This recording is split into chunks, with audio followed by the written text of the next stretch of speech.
For me, it is about the law and people. That is not a legal defense, let me tell you. And how people can resolve and better themselves. Justice with passion. I knew I was going to go into law because I always defended everybody. I was always the one who found a solution and tried to resolve the problem by having people talk to each other. Justice with truth. So I'm giving you one more chance to tell me the truth. This is Justice for All with Judge Cristina Perez. Maria Winslow is suing Alyssa Turner in the amount of $600. Ms. Winslow claims she gave Ms. Turner money to buy an antique typewriter for her son's graduation present, but she never received it. Ms. Turner claims she sold the typewriter and feels she doesn't owe the plaintiff anything. All rise. Court is now in session. The Honorable Judge Cristina Perez presiding. Please be seated. All parties have been sworn in, Your Honor. Thank you, Renard. Mrs. Winslow, the defendant, Ms. Turner, was your son's girlfriend, is that correct? Yes, that's correct. Okay, and you are suing her for $600? Yes. A payment on a typewriter, can you explain? Yes, well, I met Alyssa when my son brought her home from college. It was Thanksgiving 2 years ago, and it was the first time I had met her, first time he brought a girl home from school. And, you know, I'm kind of interested to know what kind of a woman this is. And so we got along fairly well. I found her to be sweet and quiet, and everything I felt went pretty well. And then I didn't have any contact really with her. I only heard about her through my son, who seemed very happy. And then he... How long did you date Ms. Turner? About 2 years. 2 years, okay. Go ahead, Ms. Winslow. Yes, so then about the following summer, they came and stayed at our house for 2 weeks, and I got to know her a little better, and I thought they were a really sweet couple, and I was happy that my son was happy. Then after they went back to school as their senior, they were getting ready to graduate, so I started planning my son's graduation party. I was really proud of him. He's worked really, really hard and done very well in school. And Alyssa came up with the idea that she wanted to give him an antique typewriter that she had seen, because he's a literature major, and he loves to write, passionate about writing. So I thought, well, that sounds like a really great idea. But and why an antique typewriter, Ms. Turner? Well, like she said, he's a comparative lit major, and he loves like the old writers, and that's like his big thing. And so we sometimes go to flea markets on Sundays, and we went one Sunday, and he saw it in like with one of the vendors, and he was obsessed with it, and he would not stop talking about it for a couple weeks. And so I thought, okay, well, that sounds like a really great graduation gift to give him. So I went back one weekend without him, and I saw that it was $1,200. So, I mean, being a college student myself, I can't afford that. So one day we were over at his house, or his parents' house, and I was talking with Maria, and the whole topic of like the graduation party came up, and I told her about this gift, and I said, it's perfect, it's great, but it's $1,200 and I can't afford it. And so she said that, oh, you know, like, we could both each pay $600. And at first it was like, I wasn't sure, but... So you can both each pay $600. So was it going to be a gift from both of you? Or were you going to loan her $600? No, I wasn't loaning her the money. I offered to help her with it because she was going to use it towards the typewriter for my son. And so she couldn't afford to get it, and I thought, well, that's a really sweet gift, but and that's he would what love I kind of assumed, because she offered to pay, and then I said, okay, I can pay you back, and she said, oh no, don't worry about it. Okay, but you didn't expect any money in return? No, I expected her to give the gift to my son. Okay, all right, so continue then. So anyway, so the graduation party, and he didn't want to talk about it at the time. It kind of ruined the party for me, to be honest with you. So anyway, she ends up delivering the typewriter to his house, left it on his front door, out in the elements, with a note.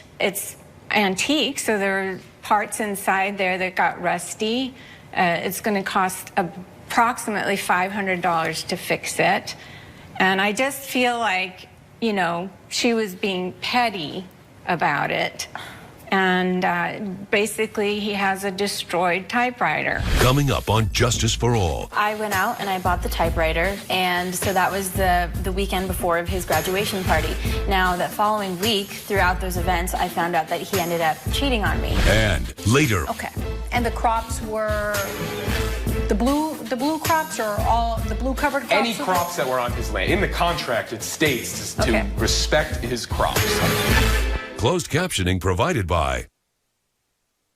If you'll be in the Los Angeles area and want to bring your case to court, call 1-888-552-6878. You're watching Justice for All with Judge Cristina Perez.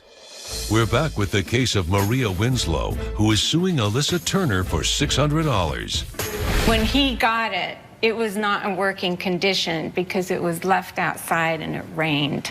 So she did not give... Did you put any conditions on giving her the $600? Just that it was going to be for the typewriter. Okay. But it's like giving somebody something that's broken, and she dropped it off there because she was upset. Okay, so what happened, Ms. Turner? So I went out and I bought the typewriter, like I promised I would, and so that was the weekend before of his graduation party. Now, that following week, throughout those events, I found out that he ended up cheating on me. So on Monday, I was texting him that night, and he said he wasn't feeling well, so I said, okay, do you want me to come over? And he kind of brushed off, and he said no, and it was really weird to me, so I remembered that last year we both went to like a music festival, and there's this like share my location feature on the iPhone, and we both turned it on in case one of us got lost or anything. And so that was still on, and so I checked it, and he wasn't at his house, he was at a bar in College Town, which I thought was extremely weird. So I called him immediately, and he started backtracking and making up like different excuses and said he was fine and he's with his friends. And so I said, okay, fine, it's weird, whatever. But the next day, I see a bunch of text messages on his phone from this girl named Sandy. And again, I tried not to think much of it, but that continued throughout the week. And so I asked him one day, and we started to get into kind of a heated argument. And then he finally admitted that, yeah, it was a one-time thing or something, but at the end of it, he cheated on me. And so why was I going to go give him a gift at his own graduation party? I didn't know anything about this, All Your right, Honor. so did you give him the typewriter? I didn't go to his graduation party and give it to him there like she was expecting that I would, so yeah, that's also true, but I gave it to him instead of going to the graduation party. I mean, I'm not from Boston like they are, so I just packed up and I was about to take the next flight home, and so right before I left, I just decided to just leave it all over at his house, at his apartment. But you left it outside? Yeah. Well, the thing is... Did you let him know that you were leaving it? I didn't want... I was just cheated on. I don't want to, like, go talk to him or anything. I left it at his doorstep, and he was going to come out and see it. I mean... Did you text him, anything? No, I didn't want to talk to him or have anything to do with him. All right, so you just left it outside in his front porch? Yeah.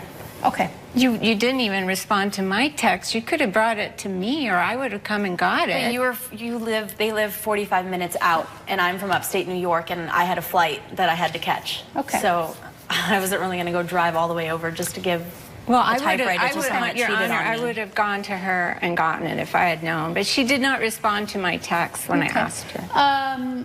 So, Mrs. Winslow, under what standing can you sue her for $600 when you gave her $600? You gave her $600. That's why I asked you. I said, did you give her $600? Yes. Or was it a loan? No. You gave her $600 to buy a typewriter, which she did, and she did give it to your son. Yeah, she left it in the front porch. But albeit Your Honor, that was not a good, that was not the smartest thing to do, but she was hurt. He cheated on her, and she didn't want anything to do with him, so she just left it in his front porch. You are saying that she needs to reimburse you $600 for half of the typewriter, but there's no agreement. That's the first thing I asked you. Was this a loan? Did you expect her to pay you back? No, I did not. Absolutely not. So nothing was in writing. But it's going to cost $500 So then your son needs to pay for it if he wants it. Or if you want to pay for it, you can. But it was a gift. And you gave her $600, and she used that to buy a typewriter, and she gave it to him. She could have given to him any way she wanted to. She could have dropped it on the floor, broken it, and then give it to him because it was still hers. She bought it to give to him. And it was $600 in my own money, too. And you gave her $600. So that meant when you gave her $600, they were yours, they were hers. She bought a typewriter. You didn't do this just to be petty? I mean, why would you do it? You really can't. I mean, you're being petty right now for suing her for $600. If we're talking about being petty. You know, kids, they break up, they get back together, they cheat on each other. It's the vicious circle of life. But you really have no legal standing to sue her for $600 that you gave her. I mean, the more decent thing to have done was just bite your lip and tell your son, you know what, you shouldn't have cheated on her, you should have been honest with her, that's what you get. And if you want this typewriter, go get it fixed yourself. You don't have to fight for his own battles. He's a big boy now, he knew exactly what he was doing. So if he really wants his typewriter, he can fix it. If not, chances are he's gonna throw it away because he really doesn't care about her anymore. So why would he want to keep a typewriter that his ex-girlfriend gave him? So that's really all up to him. But legally, I find no obligation, I find no agreement between you and the defendant that she was supposed to pay you back $600. On the contrary, I asked you 3 times, did you give it to her? Yes, I did. So you gave her $600 and she used that money to buy a typewriter. What she did with that afterwards is completely her thing. It has nothing to do with that. So based on the evidence, I will deny your claim for $600. Good luck. Judge Perez has ruled in favor of the defendant. The plaintiff's claim has been denied. Alyssa, I understand that you were hurt, but you should have been more responsible when you delivered the typewriter. Hey, I held up my end of the bargain. It is not my fault that your son decided to go cheat on me. Coming up on Justice for All. Why did you agree to use your land as a location shoot? Mr. Marker offered $600. For how many hours? Yes, for 8 hours. And while it's not a lot of money, but it can help pay a lot of the bills. Closed captioning provided by. You're watching Justice for All with Judge Cristina Perez. Stephen Marker is suing Clyde Bronson in the amount of $3,850. Mr. Marker claims Mr. Bronson prevented his film crew from filming their project. Mr. Bronson claims the plaintiff's film crew damaged his property, which breached the contract they signed with him. Mr. Marker, you are a film producer. Yes, ma'am. What do you do? Tell me. I create independent films. I went to school at NYU, and I do independent films about America, pretty much. I do cities, middle America, farmlands, bringing light to the different aspects of the different walks of life. Like documentaries more exactly, than anything? Documentaries. Okay. And how long have you been doing this? When did you graduate? I graduated 2012. All right, and I understand then you and the defendant, Mr. Bronson, entered into a contract where you would rent part of his farm? So I created a contract to film on his land a couple months ago.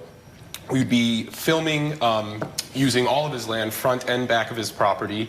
All right, and Mr. Bronson, have you ever done this before? Have you ever rented part of your land or your home for movie production? No, I haven't, Your Honor, as a matter of fact. Okay, so why did you agree to use your land as a location shoot?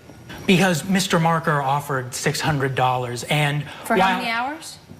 For 8 hours.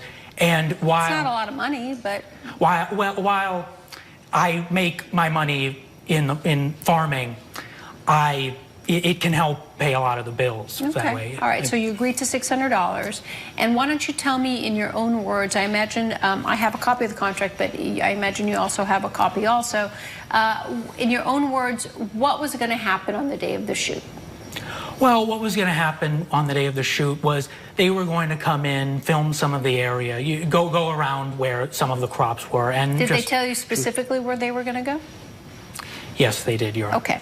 And then you knew they were going to be around the area, and you knew they were going to be there for about 8 hours. And did you know how many members of the crew were going to be there? I had around a rough estimate, you know. How many? About maybe 10. Coming up. I was talking to Mr. Bronson about what was happening, and he was a little off-putting, but then he went off into his house, and he has kind of a porch area where I guess he could watch us. Closed captioning provided by. You're watching Justice for All with Judge Cristina Perez. We're back with the case of Stephen Marker, who is suing Clyde Bronson for breach of contract.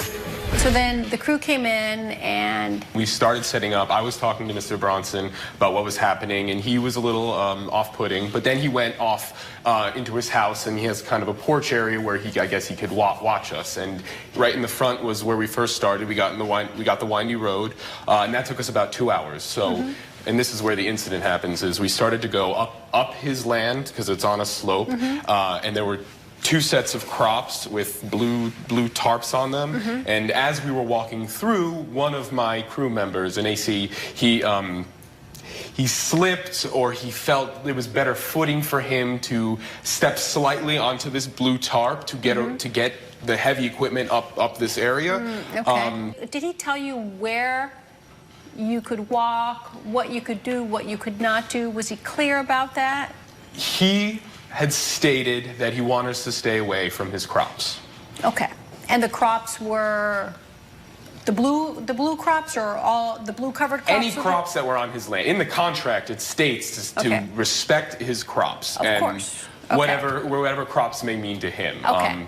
I'm supposing. So then you saw that happen, and the guy accidentally moved, your crew member moved, and that was it. Yeah, and I talked to him for a moment, said, don't do that, and I thought everything was fine. But immediately after that, Mr. Bronson comes out very disgruntled and honestly holding a gun.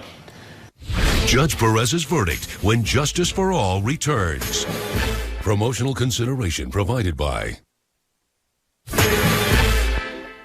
Your Honor, I happened to be cleaning the gun at the time. It wasn't loaded. It was... Was it loaded? No. Were you cleaning your gun before they did this, or as did you decide to clean it? I'm just trying to understand that if it was a momentary step into the crop, it didn't seem like it was an intentional thing. And here you come out with a gun, that's pretty threatening. If I'm the crew, I have no idea that you're cleaning it. These people are not trespassers, Mr. Bronson. You have allowed them to be on your property.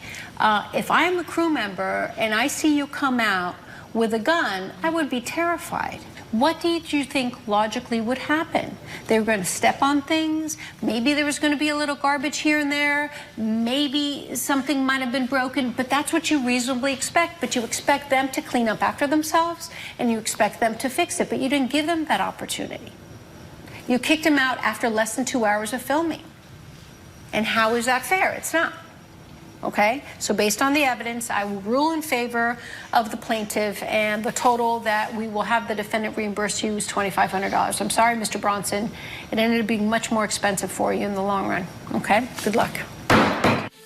Judge Perez has ruled in favor of the plaintiff. The defendant has been ordered to pay $2,500.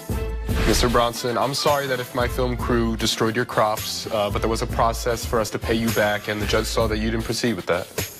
I still don't trust city folk, but this was a learning experience, and I'll find a way to pay you back.